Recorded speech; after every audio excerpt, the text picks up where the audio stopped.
Assalamualaikum warahmatullahi wabarakatuh. Salam sejahtera bagi kita semua. Izinkan saya memperkenalkan diri terlebih dahulu. Nama saya Karina Gislevana dengan NIM 2020 1021031136. Pada kesempatan kali ini saya akan memberikan penjelasan terkait dengan jawaban ujian tengah semester saya dengan mata kuliah Hukum Islam. Soal pertama dari mata kuliah Hukum Islam ujian tengah semester ini adalah sebutkan dan jelaskan perbedaan antara usul fikih dan fikih.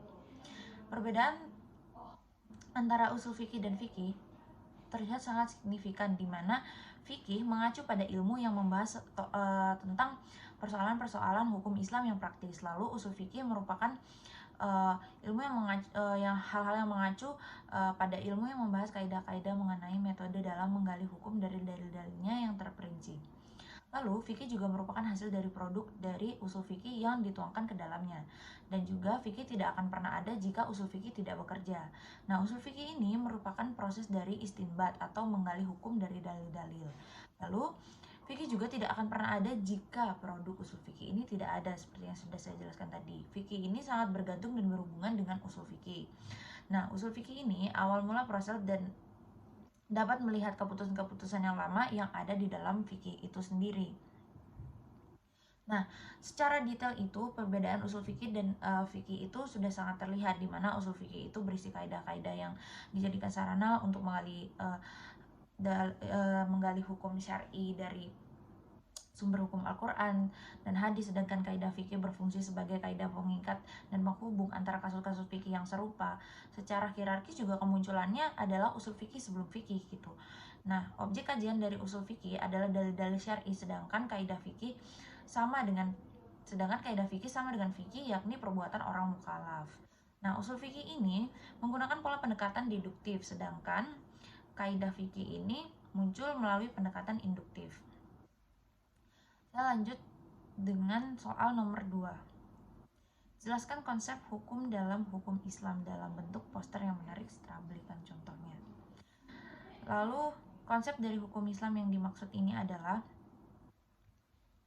di mana konsep hukum Islam ini adalah merupakan sebuah sistem kaidah-kaidah yang didasarkan pada wahyu Allah Subhanahu wa taala dan Rasul dan sunnah Rasul mengenai tingkah laku mukhalaf yang diakui dan diyakini para malaikat dan bagi semua penakluknya.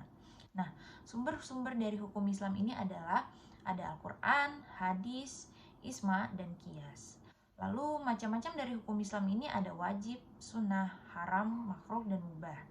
Lalu tujuan dari hukum Islam itu sendiri adalah pemeliharaan atas keturunan, lalu pemeliharaan atas akal, lalu pemeliharaan atas jiwa, dan pemeliharaan atas kemuliaan. Mungkin itu secara singkat yang saya bisa jelaskan terkait dengan konsep dari hukum Islam itu sendiri. Lalu saya lanjut ke soal nomor 3. Soal nomor 3 itu adalah jelaskan metode pengembalian hukum istinbat al-ahkam melalui pendekatan kebahasaan dalam bentuk contoh. Nah,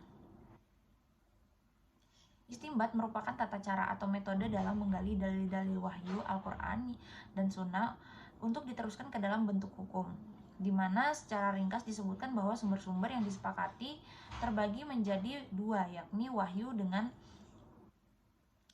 dengan mengambil ketetapan yang berdekatan. Nah, dari definisi yang sudah saya sebutkan tadi dapat ditarik kesimpulan itu hukum yang ada sekarang adalah lantaran ada hukum, seperti itu. Hukum yang ada sekarang adalah lantaran hukum yang ada di masa kini.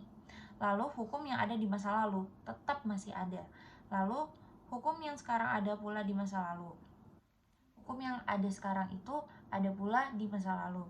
Contohnya ada dijelaskan dalam Quran surat Al-Hujurat ayat 9-10. Sekian penjelasan yang dapat saya sampaikan. Mohon maaf apabila masih ada salah-salah kata. Wabillahi taufiq wal hidayah. Wassalamualaikum warahmatullahi wabarakatuh.